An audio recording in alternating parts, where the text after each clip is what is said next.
jelas yang tidak memilih Islam, yang tidak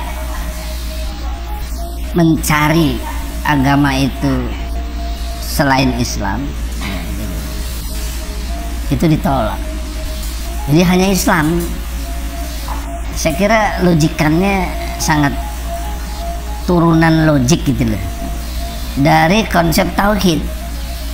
La ilaha illallah, tidak ada Tuhan selain Allah. Jadi yang pantas jadi Tuhan itu cuma Allah. Maka ajarannya pun yang disebut Islam ya satu-satunya dong. Masa Tuhannya Allah terus pakai ajarannya yang lain? Bagaimana? Nggak logik, nggak objektif, nggak sistematis jadinya. Sehingga tidak mungkin toleransi. Nah gitu loh. Itu teori saya tuh, objektivitas, sistematis, dan toleran. Kalau tidak objektif, dipastikan tidak bisa sistematis. Kalau sudah tidak sistematis, tidak mungkin orang bisa toleran terima. Nggak mungkin. Dalam apa aja. Kecuali ada unsur pemaksa. Tekanan politik, tekanan ekonomi, tekanan hukum. Kurang lebih 3 itulah kalau dijabarkan lebih jauh. Tapi yang perlu digarisbawahi, ini jangan sampai kita dianggap radikal dan intoleran sebagaimana yang sering dituduhkan. Bagaimana mau intoleran, orang Allah maunya begini kok. Tidak diterima, ditolak. Dan di akhirat dia rugi. Ya, di sini diistilahkan khosirin. Jadi dia di akhirat, di akhirati minal khosirin. Nah gitu, rugi. Nah, ruginya itu gimana? Nah ini penting juga ini. Tidak bermaksud saya mengobrak-abrik doktrin yang siapapun, tapi kita sering doktrin demi nusa bangsa, bahkan demi negara, nyawaku siap. Sia-sia nanti kalau kau mati demi nusa bangsa, tidak karena Allah, tidak karena jihad fisabilillah, rugi kau di akhirat, ditolak amalannya. Nah itu serius itu konsekuensi logis berpikirnya. Jadi jangan lagi kita mengajarkan atau memberikan pengertian yang keliru. Ulama-ulama harus tegas di sini. Selain Islam ditolak, hukum yang harus diberlakukan. Kalau kita tadi konsisten tuh tauhidnya Allah, konsisten bertuhan hanya kepada Allah, la ilaha illallah, maka sistemnya harus Islam. Karena itu yang Allah mau, itulah agamanya. Inna dina indallahi Islam. Jadi sesungguhnya agama yang diridhoi Allah itu cuma Islam, nggak ada yang lain. Itu diteglasin tadi juga di Al-Maidah ayat 8, bukan Al-Maidah, Ali Imran 85. Jadi saudara, terutama para kiai ulama, kalau saya keliru mohon diluruskan. Saya tidak berpretensi paling benar. Ini konsekuensi logis dari teori saya objektif, sistematis, toleran. Ajaran-ajaran lain yang selain Islam bertentangan dengan sila pertama.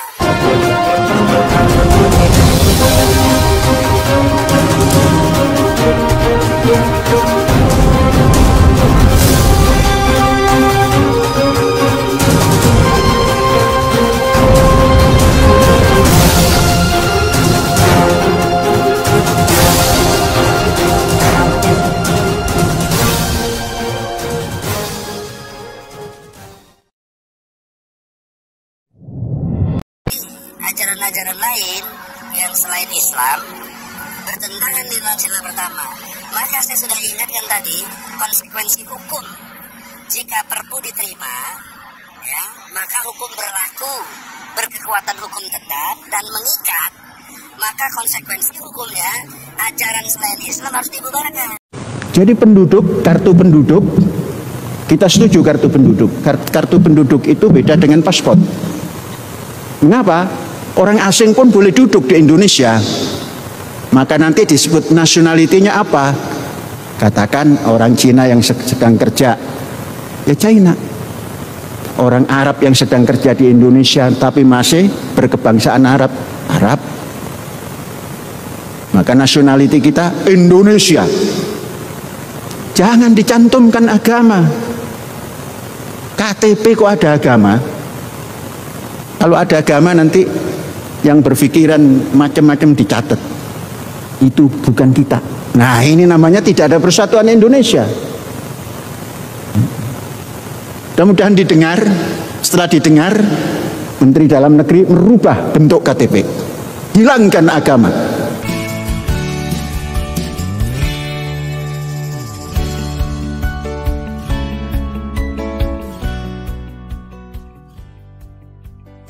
Shalom sahabat gereja YouTube dan kesaksian rohani. Sebelum memulai video ini, saudara tolong bantu klik tombol subscribe ya, dan klik tombol loncengnya agar ketika video baru muncul akan terupdate. Dukung channel ini untuk 1 juta subscribe dan terus memuliakan nama Tuhan Yesus di media sosial, khususnya YouTube. Terima kasih, Tuhan Yesus memberkati.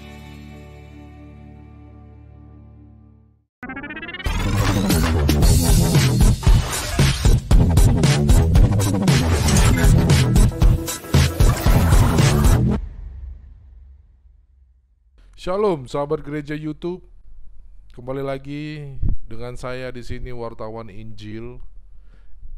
Saya ingin mengajak kita semua untuk melihat sebuah cuplikan video di mana di video ini Syekh Panji Gumilang di dalamnya membahas tokoh-tokoh di dalam Alkitab. Wow, ini sangat keren sekali saudara. Nah, dia seorang Syekh Panji Gumilang ini di dalam pembahasan membahas tokoh-tokoh, dia sangat telaten ya. Kalau dibilang telaten itu apa ya, sangat paham betul gitu ya. Dan bukan menghina saudara, bukan menghina, tetapi dia menjabarkan sangat-sangat mengetahui, bukan soto ya. Beda kalau yang namanya soto ya. Kalau soto itu sok tahu gitu, tapi dia ngorek-ngorek itu biar orang-orang tahu dia itu hebat mengetahui. Tapi Syekh ini dia mengatakan ini karena dia pengen ini menjadi edukasi saudara. Itu ya saudara, bukan soto di dalam Alkitab yang dia udah tahu, udah paham gitu kan. Jadi dia mau membuat edukasi gitu ya di dalam Alkitab tersebut gitu ya. Nah, dia juga ini lagi banyak juga diincar ya pembahasan beliau mengenai Alkitab, apa maksud dan tujuan beliau. Dan hal ini Bapak Ibu pernah terjadi kontroversi di tengah-tengah masyarakat. Saya pernah berada di dalam pembuktian ini gitu kan.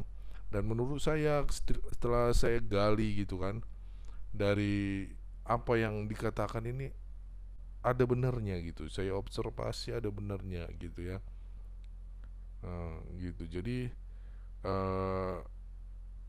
melihat hal ini, dia paham benar dengan Alkitab dan dia menyajikan, mengedukasinya dengan baik gitu ya. Alkitab bahkan kami saya coba survei gitu, dan ternyata itu benar saudara gitu ya. Jadi menurut saya ini sangat-sangat harus dibagikan, karena banyak juga yang saya baca ya, saya dengar terus narasumber di gereja YouTube khususnya ya, mereka itu tidak boleh suruh baca Alkitab gitu. Dari pimpinan-pimpinan mereka tidak boleh gitu. Alkitab, bahkan kami dilarang untuk membaca Alkitab begitu. Banyak yang mengatakan itu dikarenakan Alkitab itu sudah diubah-ubah oleh tangan manusia katanya gitu. Sudah dipalsukan. Sekalipun tidak ada ustadz-ustadz kami yang mengatakan ayat mana yang dipalsukan gitu kan. Itu banyak narasumber gereja YouTube. dan kapan dipalsukan, siapa yang memalsukan. Yang jelas Alkitab tidak boleh lagi dibaca oleh mereka gitu, karena sudah dipalsukan oleh tangan jahil manusia. Ini Tuhan, ini yang berbahaya gitu. Mereka kalau bisa kerinduan membaca Alkitab, mungkin mereka ya bebas lah untuk membaca Alkitab, Bapak Ibu ya. Di sisi lain kami dibilang juga wajib beriman kepada ini gitu kan. Jadi wajib karena itu tertulis di salah satu rukun iman gitu. Salah satu adalah beriman kepada kitabullah gitu ya. Artinya wajib beriman kepada kitab gitu. Yang kitab itu menurut data di Islam muncul jauh setelah Injil datangnya gitu ya. Nah, makanya agak simpang siur saya mau bagikan video ini. Seandainya Alkitab sudah dipalsukan, Alkitab tidak boleh lagi dibaca, Alkitab tidak boleh diimani, kenapa kita salah satu rukun iman gitu ya, nggak bisa jadi masih mengatakan beriman kepada ini. Artinya iman kepada kitab atau oleh karena itu Bapak Ibu Mary ini sangat luar biasa. Kita saksikan sama-sama bagaimana penjelasan dari Bapak Panji Gumilang. Seperti saya katakan tadi, Ustadz saya waktu saya di pesantren katanya gitu kan, kesaksian dia, saya tidak pernah melihat mereka membaca Alkitab. Menyebut tokoh-tokoh di dalam Alkitab itu tidak pernah saya dengar. Dan seperti saya katakan tadi juga ya, Bapak Ibu, Alkitab itu dilarang, jelas dilarang sama mereka gitu. Tidak bisa dibaca gitu. Najis gitu ya. Mereka tidak boleh memegangnya aja, nggak boleh, apalagi membaca gitu, untuk apalagi diimani gitu ya. Jadi kalau kita memang mau demokrasi, ya seharusnya dibiarkan saja gitu. Biarkan mereka memilih mana yang cocok menjadi pondasi agama mereka gitu. Itu ya mungkin saudara-saudara, mari kita saksikan dulu video berikut ini. Saudara-saudaraku yang terkasih di dalam Tuhan, jadi Egy Sujana menginginkan ya di Indonesia cukup satu agama saja, yaitu Islam. Karena hanya Islam yang tidak bertentangan dengan sila pertama katanya. Ya. Tentunya kita tahu dasar dia mengatakan demikian apa? Sila pertama bunyinya adalah ketuhanan yang Maha Esa. Di dalam benaknya, ya, hanya satu-satunya agama yang percaya kepada Tuhan yang Maha Esa adalah Islam. Itu sebatas pengetahuan dia tentunya. Dan juga itulah yang diajarkan oleh kitabnya. Ya. Padahal sebelum Islam itu ada, di abad ke-7, jauh sebelumnya itu agama Kristen dan agama Yahudi itu sudah mengenal yang namanya Tuhan yang Maha Esa. Ya, jadi bukan sesuatu yang baru. Tuhan yang Maha Esa itu bukan sesuatu yang baru bagi orang Kristen, ya, maupun orang Yahudi. Begitu. Jadi ini orang terlalu berani karena kebodohannya, karena ketidaktahuannya, ya, karena dia belajar dari kitabnya yang juga informasinya banyak yang salah di situ, ya, tentang yang menginformasikan tentang agama Kristen atau agama sebelumnya Yahudi dan Nasrani disebutnya. Ya itulah yang dia imani, apa yang dikatakan oleh kitabnya, bahwa Tuhannya orang Nasrani itu 3. Ya, kafirlah orang yang mengatakan Tuhan itu 3. Halo, yang ngomong Tuhan orang Kristen 3 itu siapa? Coba carikan saya satu ayat saja di dalam Alkitab yang mengatakan bahwa Tuhan orang Kristen itu 3. Satu ayat saja cukup. Ya, satu ayat saja cukup yang mengatakan bahwa Tuhan orang Kristen 3. Baiklah, saya akan mencoba untuk memberikan jawaban. Semoga ini bisa memuaskan semua pihak. Saudara-saudaraku yang terkasih, sebagai informasi bagi teman-teman muslim ya yang sejenis dengan Egy Sujana ini, yang belum tahu banyak tentang iman kekristenan ya, untuk itu saya akan memberikan sedikit pencerahan ya, supaya pikiran-pikiran sesat seperti yang dilontarkan oleh Egy Sujana ini tidak terulang kembali. Ya, kita tahu negara kita adalah negara kesatuan, ya, negara kesatuan Republik Indonesia. Apa arti kesatuan? Ya, kesatuan itu artinya terdiri dari banyak daerah, ya, banyak pulau-pulau, ya, terdiri dari Sabang sampai Merauke, banyak pulau-pulau, kemudian beragam-ragam adat istiadatnya, beragam-ragam agamanya, dan beragam-ragam juga budayanya, bahkan bahasanya. Begitu banyak terdapat bahasa-bahasa dan dialek-dialek yang berbeda-beda, ya teman-teman. Karena negara kita ini adalah negara pluralistik, ya. Jadi pikiran sesat Egy Sujana ini sangat mustahil untuk diterapkan. Tapi bukan itu persoalannya. Persoalannya adalah apakah benar Pancasila sila pertama ini bertentangan dengan semua ajaran agama yang ada selain Islam. Tahu dari mana Egy Sujana bertentangan? Apakah Anda sudah mempelajari semua agama yang ada?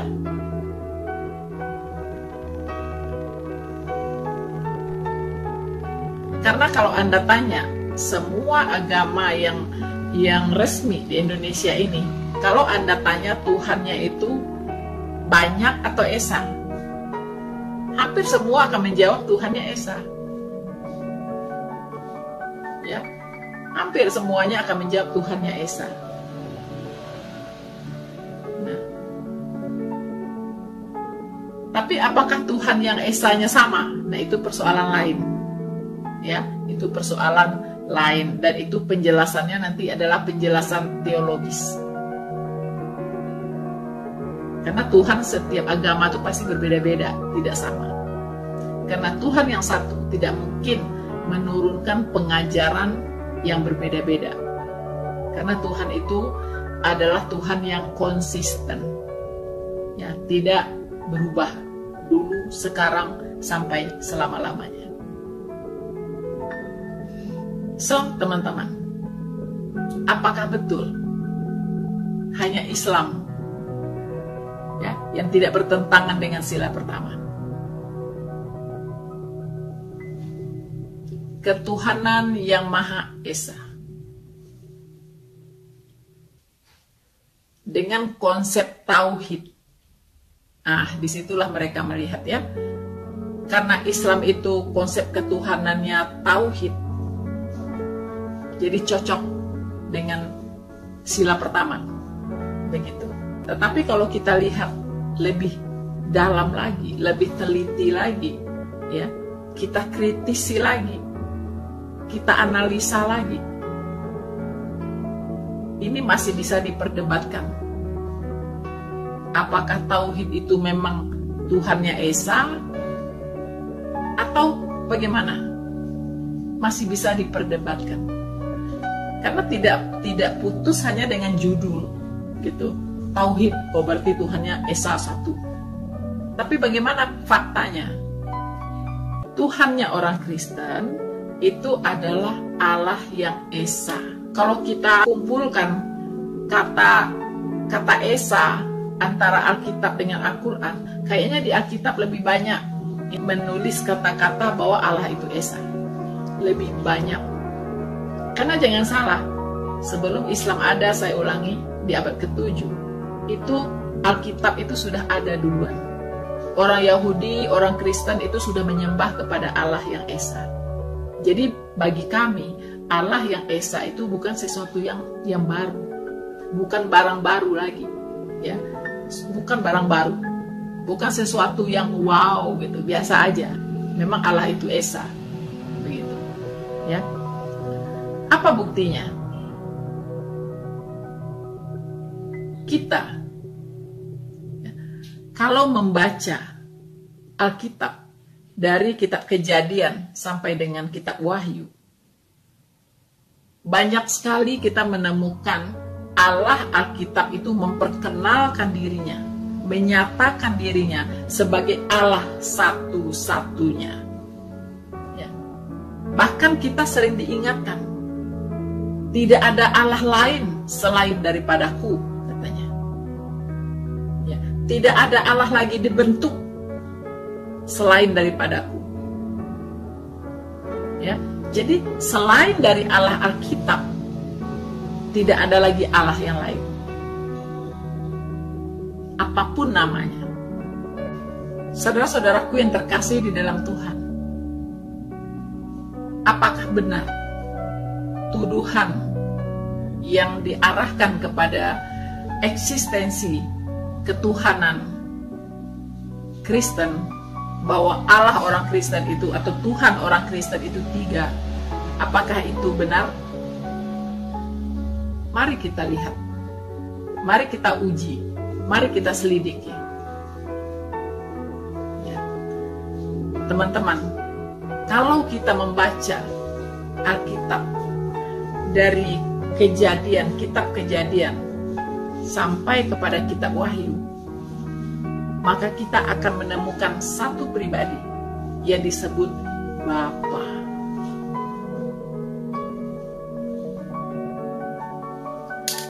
Kalau kita baca lagi Alkitab dari Kejadian sampai dengan kitab Wahyu, maka kita akan menemukan satu pribadi lagi, yaitu Anak, yaitu Yesus Kristus atau Putra. Ketika kita membaca lagi Alkitab dari kitab Kejadian sampai dengan kitab Wahyu, maka kita akan menemukan satu lagi pribadi, yaitu Roh Kudus. Apakah ini yang mereka katakan bahwa Tuhannya orang Kristen itu tiga, yaitu Bapa, Putra, dan Roh Kudus? Atau ada juga yang mengatakan Tuhan orang Kristen itu tiga, yaitu Bapa, Yesus, dan Maria? Entah mana yang mereka maksudkan. Ya, yang pasti semuanya salah besar. Ya, Tuhan orang Kristen itu Esa dalam satu kesatuan, ya, yaitu Bapa, Putra, dan Roh Kudus. Ketiganya adalah satu. Ketiganya tidak bisa dipisahkan, tetapi bisa dibedakan. Ya. Bapa, Putra, dan Roh Kudus hakikatnya satu, yaitu Allah.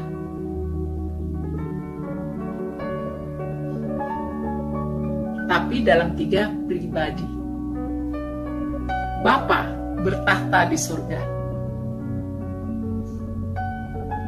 Putra itu adalah firman-Nya yang menjadi manusia untuk mengeksekusi rencana penyelamatan Allah di dunia ini dengan cara firman-Nya datang menjadi manusia, kemudian mati di kayu salib untuk menggantikan manusia berdosa yang percaya kepadanya untuk dihukumkan. Jadi dia menanggung hukuman saya dan hukuman semua saudara-saudara yang percaya kepadanya. Di luar itu, hukuman harus ditanggung sendiri dan Anda kekal di dalamnya, yaitu di neraka.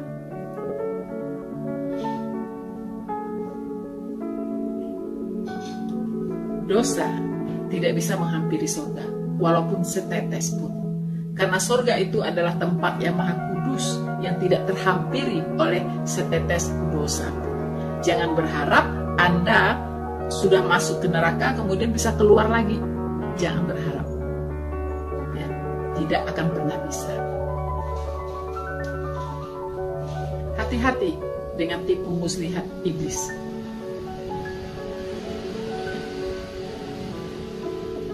Jadi teman-teman, apa buktinya? Allah Alkitab itu Esa, Allah orang Kristen itu Esa. Ya, jangan manusia yang mengatakannya, tapi harus Allah itu sendiri yang menyatakan dirinya bahwa Dia adalah Allah yang Esa, satu-satunya. Kalau manusia yang mengatakannya itu belum kuat, ya, belum kuat. Ya, karena manusia itu bisa salah. Dan persepsinya bermacam-macam antara manusia yang satu dengan manusia yang lainnya.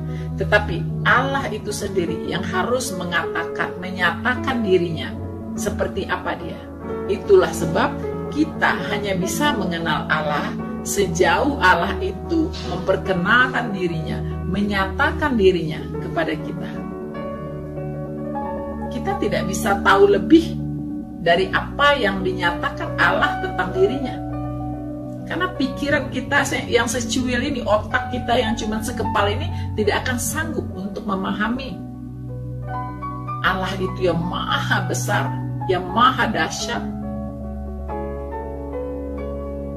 Ya, jadi manusia hanya bisa mengenal Allah sejauh Allah itu memperkenalkan dirinya kepada manusia.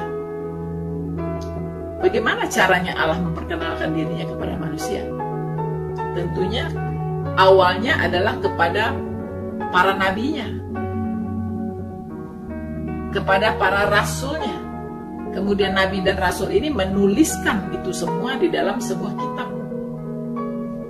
Nah, kitab itulah yang ada di tangan kita semua sekarang ini. Sekarang kita lihat apa pernyataan Allah, apa pernyataan Allah tentang dirinya. Apakah benar Dia itu adalah Allah yang Esa? Jauh sebelum Islam ada. Ya, jauh sebelum ada Islam. Ribuan tahun sebelumnya. Allah sudah memperkenalkan dirinya sebagai Allah yang Esa dan sudah disembah, ya, oleh Abraham, Ishak, dan Yakub dan oleh seluruh orang Kristen. Mari kita lihat. Saudara-saudaraku yang terkasih di dalam Tuhan, baiklah kita akan melihat apa pernyataan Allah yang Maha Esa ini, ya, tentang dirinya. Kita akan membuka Yesaya 45 ayat 21 sampai 23. Saya akan membacakan untuk saudara semua. Beritahukanlah dan kemukakanlah alasanmu. Ya, biarlah mereka berunding bersama-sama. Siapakah yang mengabarkan hal ini dari zaman purba kala dan memberitahukannya dari sejak dahulu? Bukankah aku, Tuhan? Tidak ada yang lain. Tidak ada Allah selain daripadaku. Allah yang adil dan juru selamat. Tidak ada yang lain kecuali aku.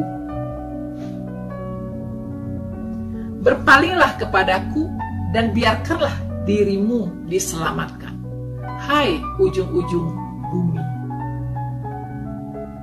Sebab akulah Allah dan tidak ada yang lain. Demi aku sendiri aku telah bersumpah. Dari mulutku telah keluar kebenaran, yaitu firman yang tidak dapat ditarik kembali. Dan semua orang akan bertekuk lutut di hadapanku dan akan bersumpah setia dalam segala bahasa. teman-teman, hal apa saja yang harus kita garis bawahi dari ayat ini, teman-teman? Pertama, tidak ada Allah selain Allah Jehovah yang berfirman ini. Dia katakan, tidak ada Allah selain daripadaku. Allah yang adil, juru selamat. Tidak ada kecuali aku. Jelas? Allah yang berfirman di Alkitab ini adalah juru selamat atau Mesias atau Kristus. Ya, dia adalah juru selamat. Allah yang adil dan juru selamat. Dan tidak ada yang lain kecuali aku. Garis bawahi, dia adalah juru selamat. Kemudian, Allah ini berkata lagi, berpalinglah kepadaku, biarkanlah dirimu diselamatkan, hai ujung-ujung bumi. Teman-teman, amanat agung diperintahkan oleh Tuhan Yesus supaya disampaikan, diberitakan sampai ke ujung-ujung bumi. Ya, beritakanlah Injil kepada semua makhluk. Ya, semua makhluk. Ya. Bahkan dikatakan, jadilah saksi-saksiku, mulai dari Yerusalem, Yudea, Samaria, sampai ke ujung-ujung bumi. Perintahnya sama. Ya. Semua orang harus mendengarkan keselamatan yang datang daripadanya. So, demi aku sendiri aku telah bersumpah. Ya. Dari mulutku telah keluar kebenaran, yaitu firman yang tidak dapat ditarik kembali. Dan semua orang akan bertekuk lutut di hadapanku dan akan bersumpah setia dalam segala bahasa. Garis bawahi, Allah Alkitab tidak pernah bersumpah demi ciptaannya. Ya, apakah itu demi bintang yang terbenam, apakah itu demi bulan, demi apapun. Tetapi Allah yang Esa ini bersumpah demi dirinya sendiri. Bedakan dengan yang lain. Ya, yang lain boleh mengaku Allah, tetapi beda, sifatnya berbeda. Ya. Allah Alkitab, demi aku sendiri aku telah bersumpah. Ya, jadi dia tidak bersumpah demi bintang yang terbenam, atau demi bulan, atau demi apapun ciptaan. Ya, karena tidak ada lagi yang lebih tinggi dari dia. Ya. Kemudian dia mengatakan bahwa semua orang akan bertekuk lutut di hadapanku. Ya, semua orang akan bertekuk lutut di hadapanku dan akan bersumpah setia dalam segala bahasa. Artinya, manusia ya akan menyembah Allah yang Esa ini dalam segala bahasa, bukan hanya pakai satu bahasa saja. Ya, jadi Allah yang Esa yang di Alkitab ini mengizinkan semua umat manusia ini menyembah Dia, memuji Dia, ya, berdoa kepadanya dalam bahasanya masing-masing. Ya, dalam bahasa masing-masing, setiap bangsa memiliki bahasa yang berbeda-beda. Jadi Allah yang Esa yang ada di dalam Alkitab ini tidak memakai satu bahasa. Ya. Jadi semua manusia dari berbagai bangsa boleh menyembah Dia dengan bahasa masing-masing. Jelas sekarang perbedaannya? Ini dituliskan ribuan tahun sebelum Islam ada. Apalagi sebelum Egy Sujana mengatakan bahwa hanya Islamlah yang tidak bertentangan dengan sila pertama. Hanya Islamlah yang punya Tuhan yang Maha Esa itu. Hari ini perkataan itu harus diralat. Ya. Harus diralat. Bahwa Tuhan Alkitab, Allah Alkitab itu adalah Allah yang Esa. Itu pernyataan dari Allah itu sendiri. Ya. Nah, sekarang kita lihat bagaimana dengan di Perjanjian Baru. Apakah orang Kristen menyembah Allah yang sama dengan yang ada di kitabnya orang Yahudi? Ya, Yesaya itu ada di Perjanjian Lama. Kitab Yesaya ditulis oleh Nabi Yesaya. Karena ada yang akan komplain lagi bahwa orang Kristen itu meminjam Tuhannya orang Yahudi. Ada-ada saja ya mereka ya meminjam Tuhannya orang Yahudi. Dia tidak tahu bahwa Injil atau Perjanjian Baru itu adalah kelanjutan ya dari Taurat dan Zabur. Ya, itu kelanjutannya. Begitu. Kitab orang Yahudi itu Perjanjian Lama. Kitab orang Kristen itu Perjanjian Baru. Kedua-duanya berhubungan, ada garis merahnya, tidak terputus. Ya, Perjanjian Baru adalah kelanjutan dari Perjanjian Lama. Begitu, ya. Oke, teman-teman, kita akan lihat, kita akan buktikan apakah orang Kristen menyembah Allah yang tadi tidak, yang berfirman di kitab Yesaya itu, yaitu Allah yang Esa, Juru Selamat. Ya, jadi kalau ada Allah mengaku-ngaku Allah yang Esa tapi tidak pernah mengatakan dia Juru Selamat, berarti dia bukan Allah yang ini ya, yang berfirman di Alkitab. Oke, kita akan lihat. Saya tidak bosan-bosannya untuk membacakan ayat ini, ya, karena ini adalah fakta yang tidak bisa lagi diganggu-gugat, ya, bahwa Yesus Kristus itu adalah Tuhan dan Juru Selamat. Lukas 2 ayat 11. Ini adalah kesaksian dari malaikat sendiri. Kesaksian malaikat jauh lebih tinggi, lebih akurat dari kesaksian manusia. Ya, kesaksian seorang malaikat itu tidak bisa diremehkan. Ya, itu kesaksian yang paling kuat, tidak bisa diruntuhkan. Ya, Lukas 2 ayat 11 mengatakan, hari ini telah lahir bagimu Juru Selamat. Ya, Juru Selamat, yaitu Kristus, Tuhan di kota Daud. Siapa tadi Juru Selamat? Tadi dikatakan bahwa Akulah Allah yang adil, Juru Selamat. Tidak ada yang lain kecuali Aku. Ingat ya, Juru Selamat itu adalah Allah yang adil, Allah yang Esa, yang tadi berfirman di kitab Yesaya. Dan sekarang dia lahir bagi kita, yaitu Juru Selamat, Kristus Tuhan di kota Daud.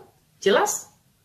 Ini tidak perlu diperdebatkan lagi, karena ini sangat terang benderang dan sangat jelas, ya. Bukan alegoris atau bukan bahasa perumpamaan, tetapi ini adalah bahasa yang sangat-sangat clear, ya, teman-teman. Nah, jadi Juru Selamat itu sudah lahir, yaitu Kristus Tuhan, ya. Kemudian kita lihat, apakah para rasul Kristus mengimani Allah yang berfirman di Yesaya tadi, yaitu Allah yang Esa, Juru Selamat. Allah yang Esa, Juru Selamat. Kita lihat Yudas 1 ayat 25. Allah yang Esa, Juru Selamat kita oleh Yesus Kristus, Tuhan kita. Bagi Dia adalah kemuliaan, kebesaran, kekuatan, dan kuasa sebelum segala abad dan sekarang dan sampai selama-lamanya. Jadi Allah yang Esa, Juru Selamat kita oleh Yesus Kristus, Tuhan kita. Ini pengakuan iman dari Rasul Kristus, Rasul-Rasulnya Tuhan Yesus. So teman-teman, kita bisa lihat lagi di Titus 3 ayat 4. Tetapi ketika nyata kemurahan Allah, Juru Selamat kita, dan kasih-Nya kepada manusia. Ya, jadi rasul-rasul Tuhan Yesus mengimani Allah yang Esa, Juru Selamat. Ya. Di Titus 2 ayat 13, dengan menantikan penggenapan pengharapan kita yang penuh bahagia dan pernyataan kemuliaan Allah yang maha besar dan Juru Selamat kita, Yesus Kristus. Jadi Allah yang maha besar dan Juru Selamat kita, Yesus Kristus. Jadi para rasul sudah bersaksi bahwa Allah yang maha besar itu adalah Juru Selamat dan Dia itu adalah Yesus Kristus. Paham sampai di sini?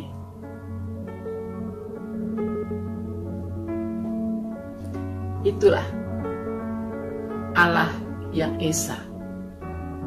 Ya.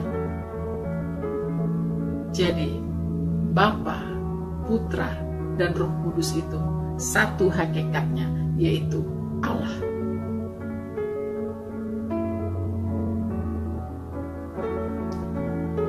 Jadi teman-teman,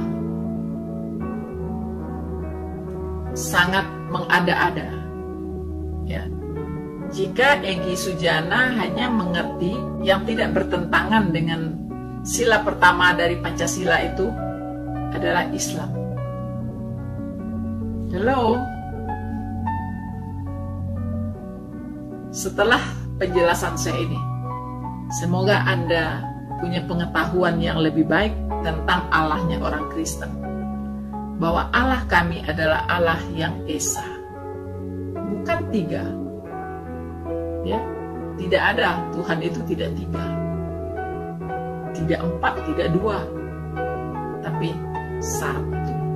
Allah yang Esa, Allah yang maha besar, Juru Selamat, Yesus Kristus. So teman-teman, semua agama, ya, ingin dibubarkan oleh Egy Sujana. Dan ingat,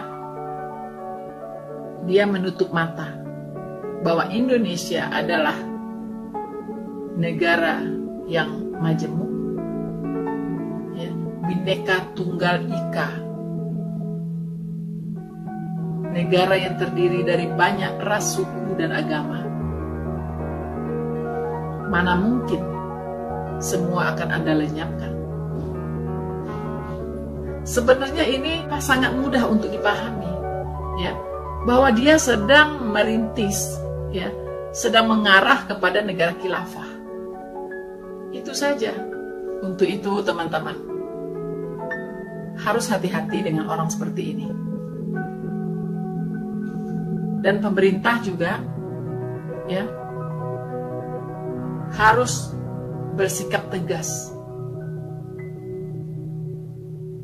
Harus bersikap tegas terhadap yang namanya intoleransi yang sekarang semakin membabi buta. Saudara Egy Sujana, Anda harus tahu, Indonesia adalah negara pluralis, beragam. Tidak mungkin sila pertama itu, ya, bertentangan dengan Undang-Undang Dasar 1945 pasal 29.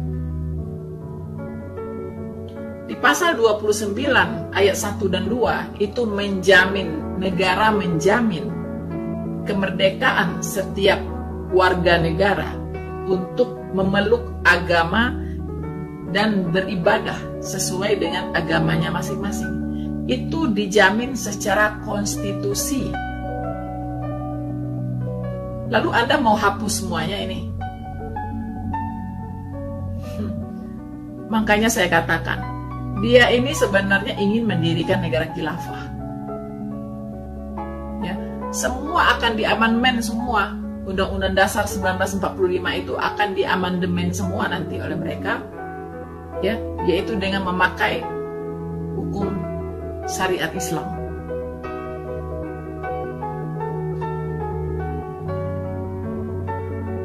Kalau pemerintah tidak tegas dengan orang-orang seperti ini, saya katakan sekali lagi, bom waktu.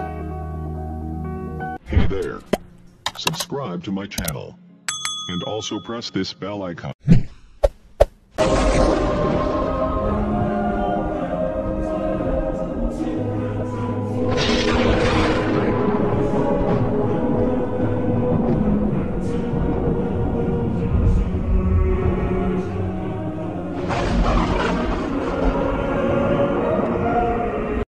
Saya sedang membebaskan lahan, ya kurang lebih 25 hektar, tempatnya sangat strategis untuk pergerakan pendidikan bertaraf Indonesia yang melanglang buana di seluruh dunia. Melanglang buana itu artinya menjajah projo, Milangkori, akan menampilkan Satrio Wirotomo, menang tanpa ngasorake, terus ngeluruk tanpa bolo, menang tanpa ngasorake. Itulah identitas Indonesia. Mengapa Indonesia? Politik identitasnya itu. Ya memang Indonesia. Saudara-saudara harus bangga menjadi bangsa Indonesia karena punya budaya antar bangsa. Coba dasarnya itu universal. Semua agama ada di Indonesia, punya rumah. Maka sudah jangan cerita agama lagi. Cerita kemanusiaan yang adil dan beradab. Cerita persatuan. Itulah identitas Indonesia. Maka nanti KTP-nya kita usulkan dari lembaga karismatik ini. Tempat pendidikan. Kalau membuat KTP sudahlah, jangan dicantumkan agama.